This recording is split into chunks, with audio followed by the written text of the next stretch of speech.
Supriya Shrinate of the Congress. Ms. Shrinate, Ravi Shankar Prasad of the BJP has said that what the Congress is staging today is not a dharna, it's not a satyagraha, it's a gunagraha because of the fact that there are serious allegations of graft against Sonia and Rahul Gandhi, and both the courts, whether it's the High Court or the Supreme Court, haven't granted any relief to them in the National Herald case. The problem with people like Ravi Shankar Prasad is that he's an educated man, understands the law, but because he has to be more loyal than the king, he will twist facts. The reality is that this case has been going on for 8 years. Summons are issued now by the ED.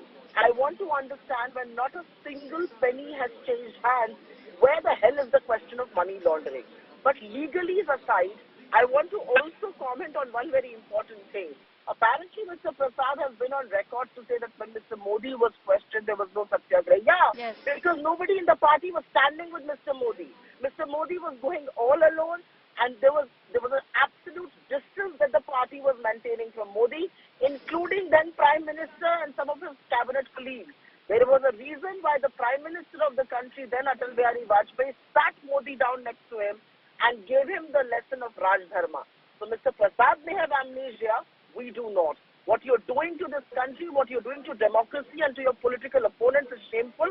But what you're doing now to sections of media who cover the Congress party to not let the media enter our office premises tells you how scared and what cowards they are. So bring it on, guys. Let's focus also, Ms. Shrinate, on what's happening in Parliament. Your party is going to be raising this in both houses. Already adjournment motions that have been moved. But what happens really to the business that was scheduled to happen in the monsoon session? Because last few days there have been disruptions, there hasn't been any business. Doesn't look like it's going to happen today either. Let me just jog your memory, because Arun Jaitley, who was then the leader of the opposition in Rajya Sabha, has very categorically said that disruption is one of the most legitimate ways to keep a democracy alive.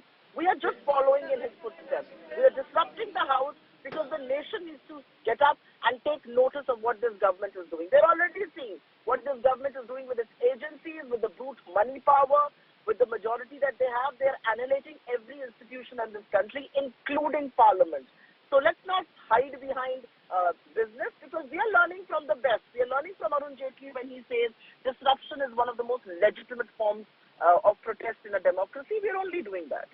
Okay. Ms. Supriya Shrinate, thank you very much for joining us here on India Today. The Congress maintaining that we have a right to raise this in Parliament, we have a right to hit the streets and stage our dharna, and also lashing out to the BJP, saying that this is very much a satyagraha